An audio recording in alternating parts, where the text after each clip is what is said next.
Can you hear me? Thank you guys for coming. I just want to thank the Arclight. I want to thank the Geena Davis Institute on Gender and Media, which I'm such a fan of, and who've been really supportive of this project, for co-hosting the screening with us. We will be back afterwards with a large panel, as Jasmine mentioned, so I won't take up too much of your time, but I really appreciate you coming, and I can't wait to talk about the movie afterwards with you. So thanks so much. We have the honor and privilege of being able to have shown you Sadie. Round of applause. We have a very intensive discussion to get through in 35 minutes. So without further ado, I'm going to jump right into it. I would love to have Megan Griffiths, our director. I would love to have Lacey Leavitt, our producer. I would love to have TJ Williams Jr., cinematographer. I'd love to have Mike McCready, our composer. I would love to have Molly Sides and Whitney Petty, musicians from Thunder Pussy. I'd love to have Keith Williams, extraordinary actor. I'd love to have extraordinary Tony Hale, and I'd love to have extraordinary Sophia Mitri Schloss. And just don't sit in this chair. All right, and we're good. Your chair is broken. That's not good. No. I'll take the broken chair. You're the director. I'm so short, no one will notice that I'm standing. How about that? Here.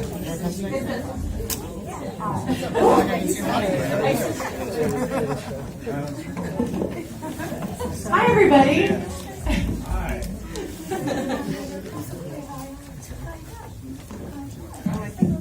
Okay, all right, okay, so here we go. So, great.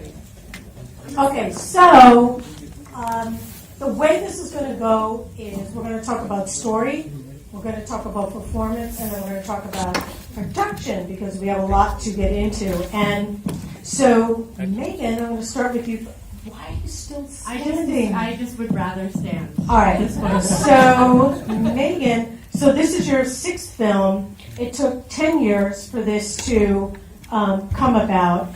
And I wanted to ask you about, in my humble opinion, Sadie is really a war film, kind of unique war film. And I'd love for you to really talk about the theme of youth and violence. And you had military kind of around you. And if you could just start with that, about the conception of the story. Sure. So, first of all, thank you guys for seeing the movie and staying for the Q&A. It's so nice to see the audience. I wrote this back in 2009, and I was thinking about the fact that at that point we've been at war, felt like for so long now. It's been an additional 9 years since then. And I was just thinking about people who were coming of age when we'd only been a country that was at war, and that beyond that they were sort of facing such a large amount of violence in the media that we all consume, and I just wanted to think to contribute to that cultural conversation around youth and violence, and what we're teaching the youth of our country about how to solve their problems, and where the line is between right and wrong, and what's an appropriate response to something that you feel is wrong in your life. And I grew up with my immediate family is not military, but my mother has 6 brothers, and I think 4 of them served, and there's a lot of people in my extended family. And probably even more impactful on me than that was the fact that my mother was a social worker, and she dealt with kids of abuse for her entire career. And so I grew up with stories of all these kids who had dealt with a lot of sort of negative influences on their lives. And it's always been interesting to me to examine what forms people who make choices I don't understand, so that I can hopefully understand their choices better. So that's how Sadie sort of came about. And I agree. I feel like I always think of it as a war movie, but instead of taking place in some foreign land, it's a battle on the home front with a 13-year-old girl as a soldier. And I wanted to ask you to build on that is, I think you'll all agree there's so many subtleties, and Megan could have been really on the nose with a lot of things, and she wasn't. So, first of all, how did you choose voiceover? Because everybody's like, don't use voiceover. You didn't show the father. And how did you decide, did they say, kill your darlings? there's so much you could have shown and you didn't, you held back. It was very, so how did you in your head as a director think about that?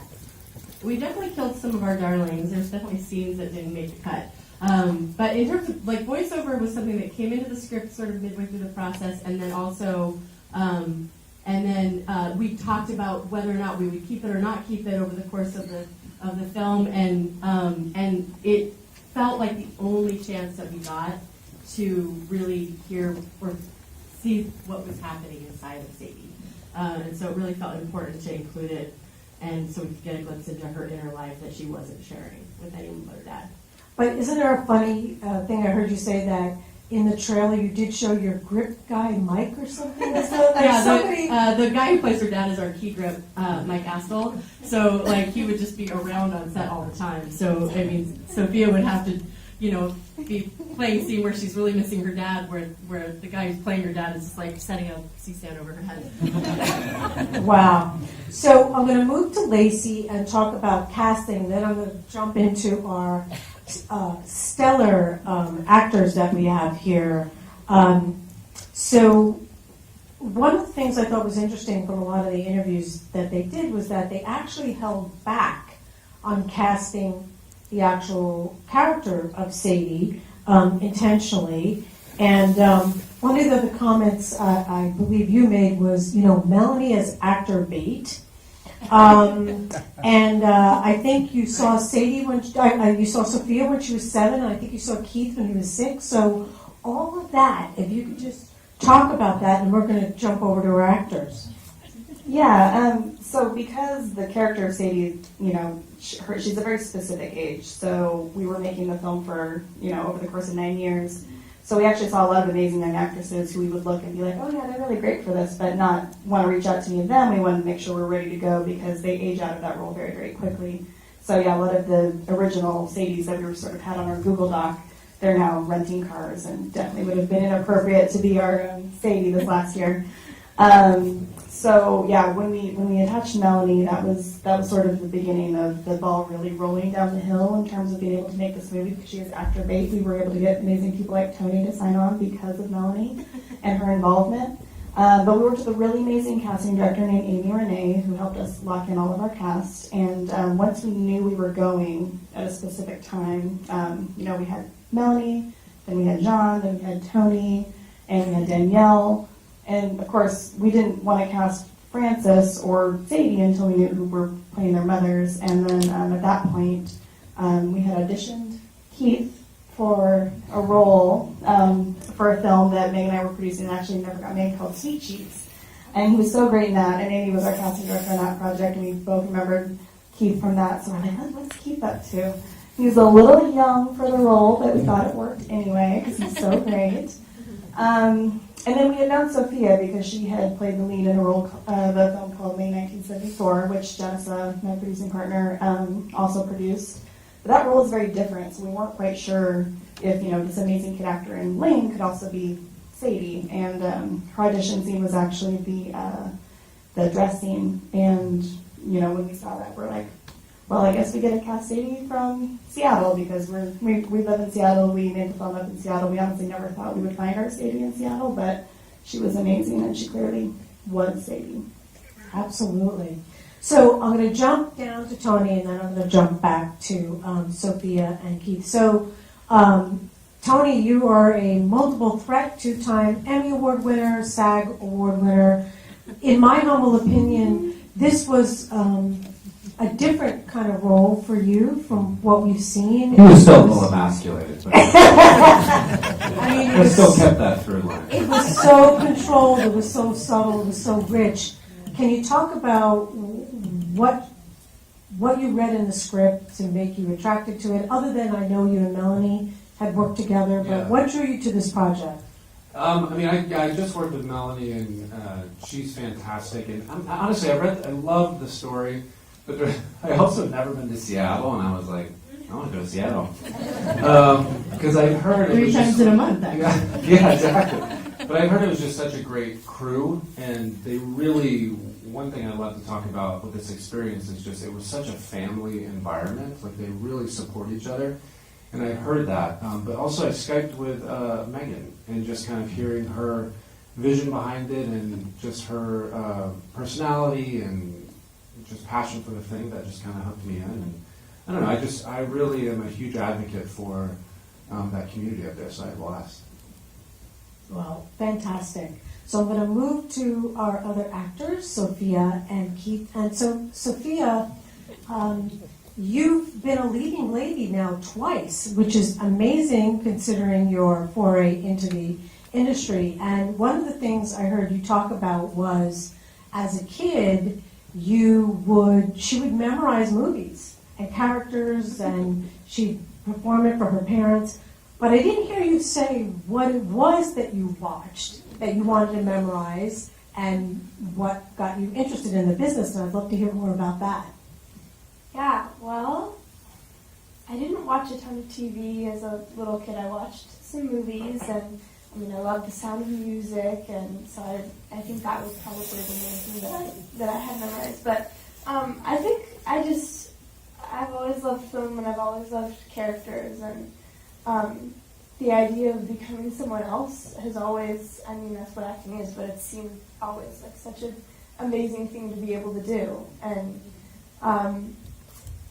I love being able to try out different people and, be these people who I would never, ever be in real life, and to be able to show an audience someone who they've maybe never seen before and who I've never seen before, and to be able to bring that empathy to other people is really special to me.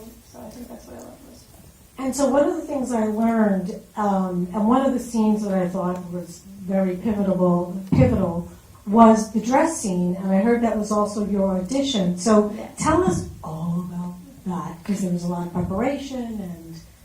Yeah, it was a really, it's a very intense scene. It wasn't super intense to film. I mean, it was because of the scene, but it wasn't,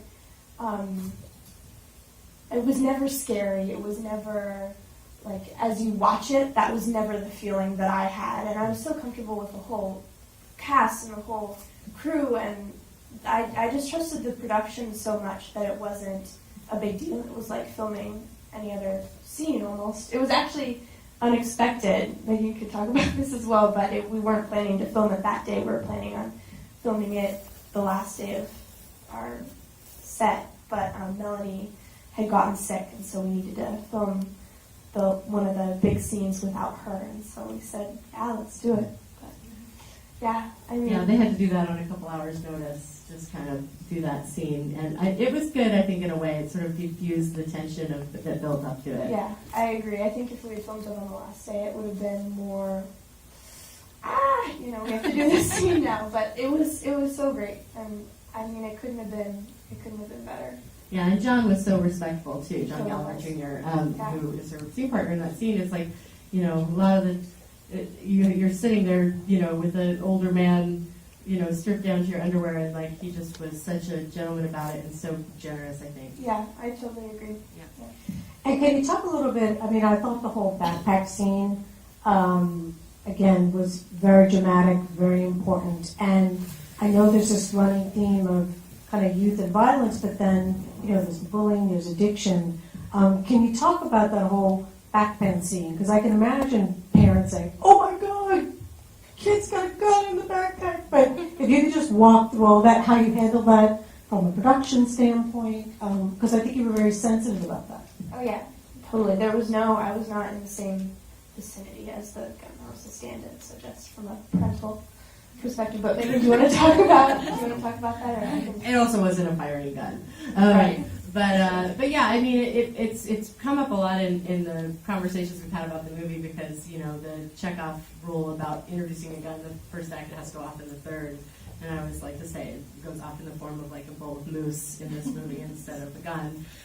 But yeah, I just felt like it was something that Sadie would, the cavalier way and the casual way that she treats that gun is just sort of the indicative of her view towards violence and how to solve problems, and the fact that she would think there would be no consequences from that is sort of stemming from the fact that she's gone through she's made all these choices over the course of the movie where she doesn't face any consequences. So why would this be any different? and it just keeps escalating from there. How many of you thought that the gun was going to go off during the movie? Any of you? I mean, I did. I thought for sure. I'm like, oh my God, somebody's getting shot.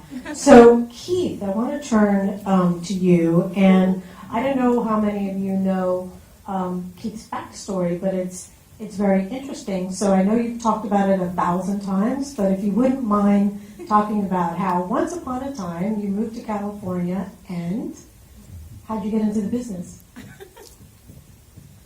Well, I got into the business because my older brother got into the business, and I wanted to do it too because I was such an annoying copycat.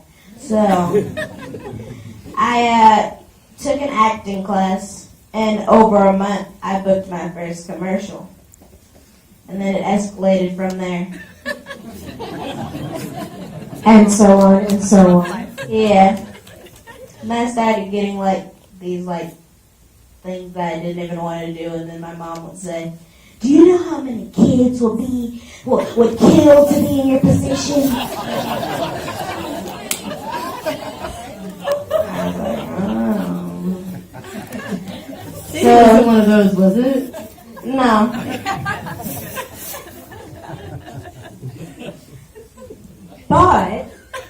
But you also talk about that you did the work, didn't you? Study and take classes. It wasn't like you just showed up and say, "Okay, I am," but you worked towards it. Talk a little bit about. Yes, I worked towards it, meaning that I started taking acting classes and I would say comedy classes, and then I had one the other month. Yeah, I had one the other month, and then after that, I booked a movie that I just got done filming called Good Boys, which is a comedy. That's Seth Rogen, right? Yes. Just Seth Rogen, by the way. We should all be in a movie produced by him when we're under the age of 15. But yeah. So I would love you and Sophia to talk about the kiss scene and working together as two young actors, coming together with your craft, meeting each other. You're the best of friends. What happened? When was the first time you saw each other? Did you do a table read?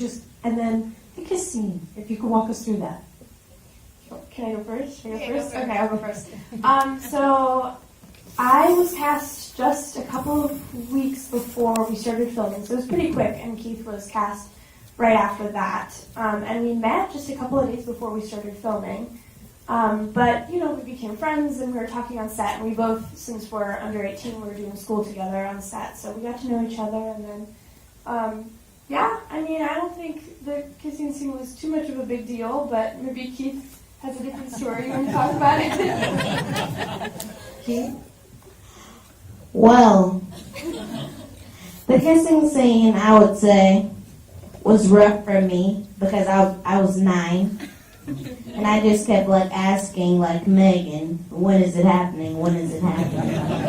And then we had the kissing scene, what was it, 4 days before we were done shooting?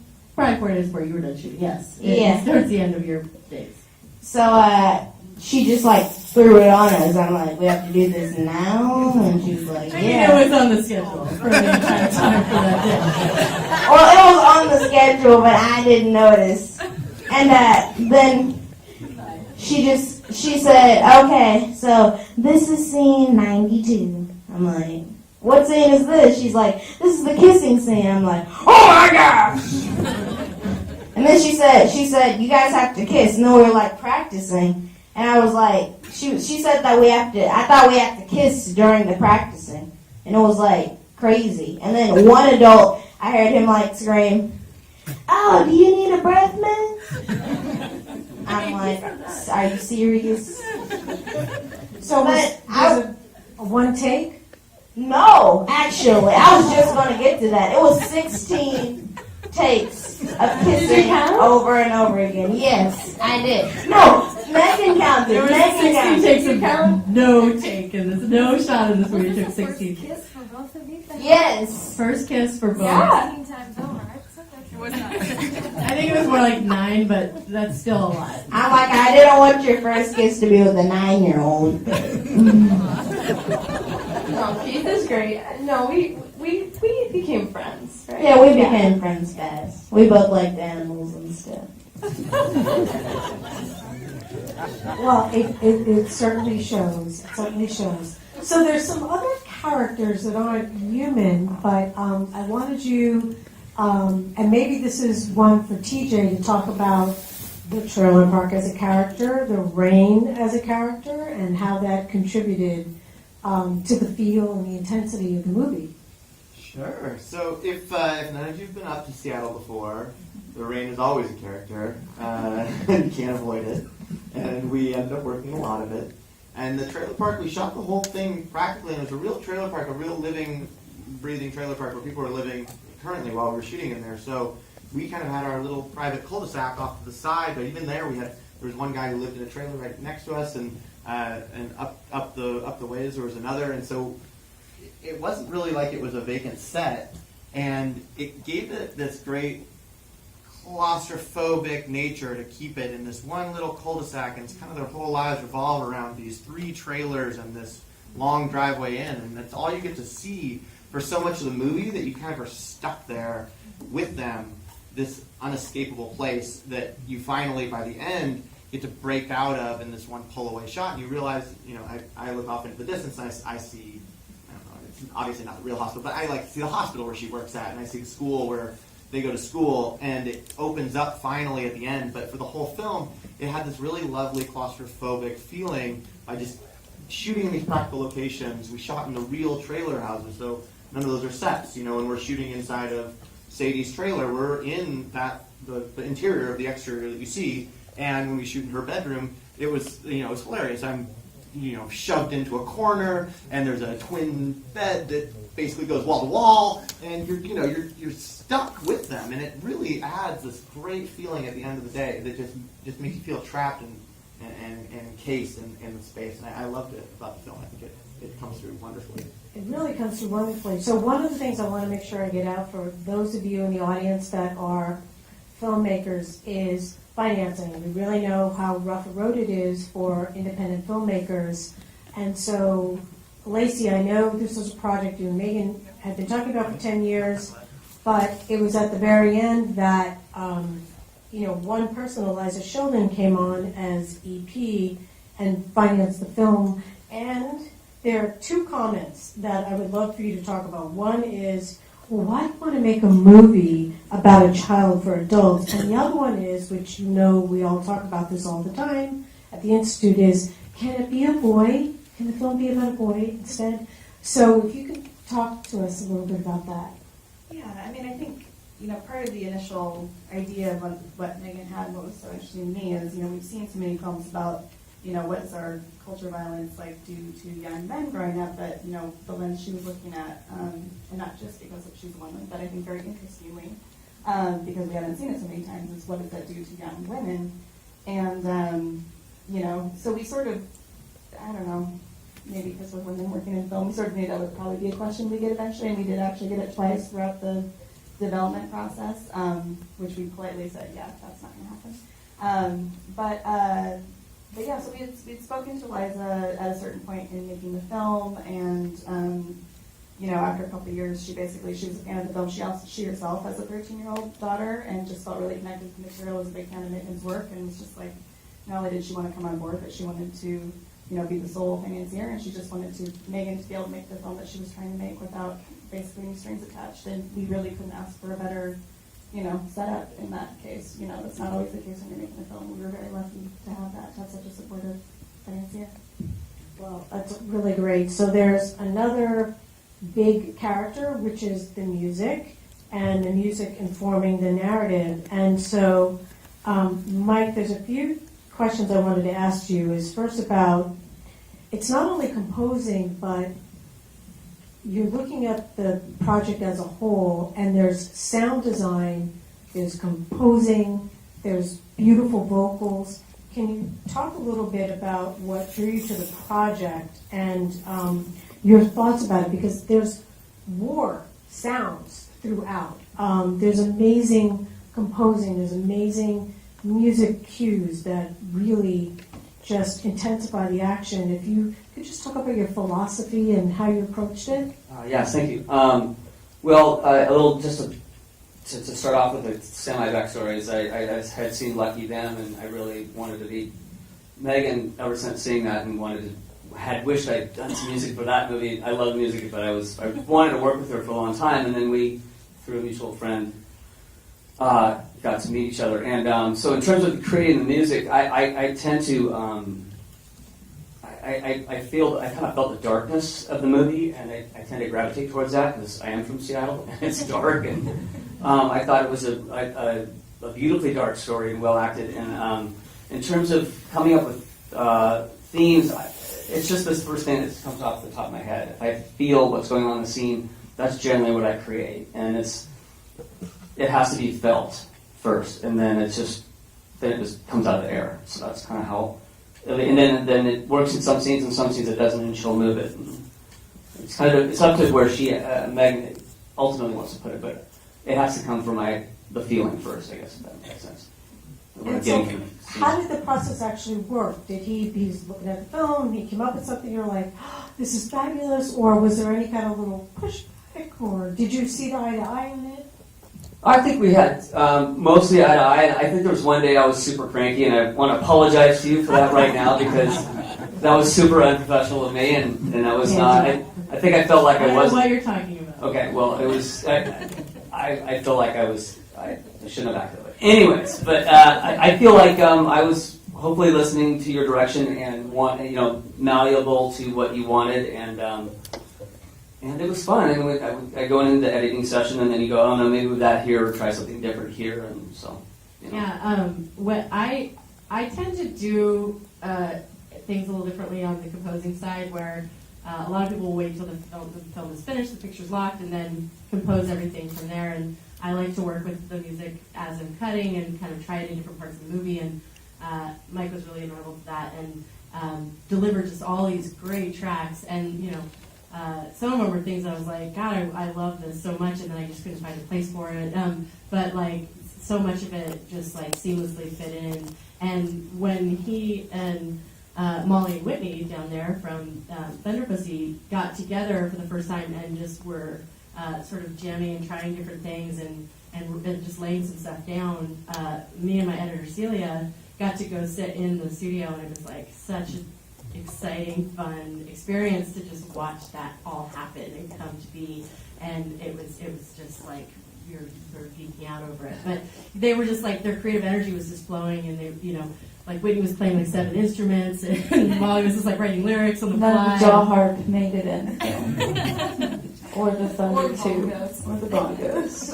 Yeah, it was there. It was so cool. I don't know if that's like a thing that you guys have done, you played together before. I felt when we started working on this project, I felt that, Molly and Whitney are so fun to create with in terms of, it's a story about a young girl and a female energy in terms of maybe the singing to it. I don't know if I analyzed it that much, but I just love playing with them, and I knew that intuitively that we could come up with something. We had to come in and tell Mike to put the bongos down. Put them down. Calm down. Need bongos. I'm going to play bongos someday. I'm going to be the best bongo player in the world. I think there's something, Mike used it before about the energy, and something you just have to feel it, and that's the most exciting part about creating or crafting any sort of project, whether it's a song or an image or movement or whatever, but it comes from the feeling of something. And so the exciting part about being in the studio, specifically with Mike, is that there's no, there doesn't have to be a rhyme or a reason. It's like maybe you watch a part of the scene, or we're talking about the energy of it, or but you talked about like pulling it from the air, and that's where like the magic happens. It's like, oh, you start generating, and then the heat starts to build, the heat of the moment. But you literally do feel it, and then you craft something, and then you build it, and then you kind of craft it from there, and that's what was really exciting, specifically about that day when you and Celia were there. We were like, oh God, what is it? She it's us. Mike, put the bongos down. I didn't really want to play bongos that much. Barely. So I don't know if everybody knows that you all have a collaboration, a long-time collaboration, and so Mike, what was it about this project that you said, I want to bring Molly and Whitney into it?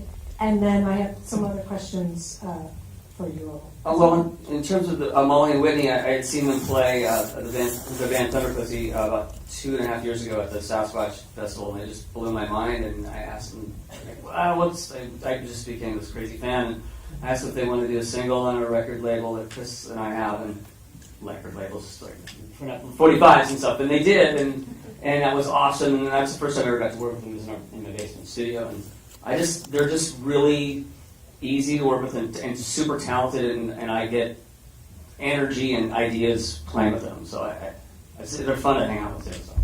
And their live shows really. They kick ass. Thunder Pussy, go see them if you go. Playing soon, right? Are you guys gonna be playing here soon? San Bernardino, Saturday? Yeah, San Bernardino. Cal Jam, 12 o'clock. Well, not shameless promotion here. And can you talk about, there was a wonderful balance between sound, war sounds, instrumental, and then the amazing vocals, and also the lyrics at the end, show your colors. Can you just talk us through, because a lot of it is about placement and where should the emotion build, and it's for Molly and Whitney and Mike, but maybe Megan. I mean, it was so subtle and so powerful. I can talk about the war sounds, because that was something that I worked with. Our sound mix was with Bad Animals in Seattle, and that was something we just built into. It's more clear in the beginning. You hear like helicopters and bombs dropping and stuff that sort of just transitions into rain. And then there's a lot of helicopters and one bomb dropping like in the course of it. But I think we tried to seam it in so it kind of felt like natural sound for Sadie. But it just to reinforce the idea that of it being a war movie with a young girl in the lead. So that was that. But and just building all of those sounds together. But Show Your Colors was something that came, I think, it started organically, I think, in that first session, if I'm not mistaken. And then we ended up doing a second version for the end credits, which is a little more sort of ethereal. And then there's like the powerhouse version. But Molly, you just kind of wrote those lyrics as you were, I think you read it. I don't know if you've even seen a cut yet, but you just kind of came up with that. I was watching it happen in the studio. I think it just came out. Yeah. And the first time we saw the film, when you sent us the film, before there was music, I thought there was no music, and then there was a little pieces of score, and it's still a very stark film. There's not a lot of music in it. It leaves a lot of space, and the sounds are woven in seamlessly, and it's very cool. But when we were in the studio, we thought we were just, we're obviously making too much music, right? We're just scoring the whole film and having a great time, and then you go in and pick and choose and do the right thing. It's also because you are the filter. I mean, at the end of the day, you will always become this distillation process, right? It goes through you, and I always remember getting coffee or lunch, or we were talking about the lyrics because we were talking about them. We went, Mike and Whitney and I were all playing around, and you just come up with ideas, and okay, yeah, this might be it. And then you realize, it's not quite right. And then the conversation begins. It's like, well, maybe it fits here. And that's the coolest part about this. It's like the scene of you in the mirror, and then towards the end, and it's like finding the slices that actually fit to kind of bind it together. And that was really exciting when we were sitting down. And you're like, well, I feel like these words aren't right, but maybe you move towards this. And it's cool to regenerate. Totally, and there was not an intention to have a song with lyrics in that moment in the film, but that song fit. I just felt like it was this putting on her battle armor, that pink dress. It just happened. It just the song was so strong that it just felt like it really underscored it really beautifully. So yeah, I love it. So I know we're out of time. So one thing, is there going to be a score and a soundtrack that comes out with the movie? I hope so. All right, so we want Is that. Joel Roman? And Who's on that? My agent? Maybe it's on a 45. Everyone on the panel will be at our reception, but does anyone want to say anything else before I close and we move to some booze? Except for you. Is there anything else you want to say before we kind of wrap it up? I just want to make sure, because I know we didn't have a lot of time. Well, I guess just that, so we were obviously really amazingly fortunate to work with all these amazing people on this film, and then we were picked up by Amazon after our South by Southwest premiere, which is really fantastic, and we're actually doing our own creative theatrical distribution. So we're going to be at the Arena Cinema Lounge next Friday, the 12th, here in LA, also in New York at Cinema Village on the 12th. So we really need everyone's support in terms of getting the word out that this is a film that you should see. So if you could follow us at Sadie Film, that's basically Instagram, Facebook, Twitter, as well as sadiefilm.com is our website where you can see all of our upcoming screenings. We're starting in LA and New York, but we're also expanding to other cities. We'll be on iTunes and all that very soon as well. But that's just really important. So if you love the film, it's really, really important that we have the ratings on IMDb, on Rotten Tomatoes. That really, really helps the film when we're putting our own stuff out there theatrically. Yeah, we need you. Please help. So, are we going to help them? Yeah? Yeah? Okay, great. I thank you all so much. This film has been a 9-year labor of love, and it's just a very passionate. I'm so sorry, but we're going to have to save your Let's questions talk for the at reception. at the Yeah, reception. we promise. So thank you. Oh, you Oh, are.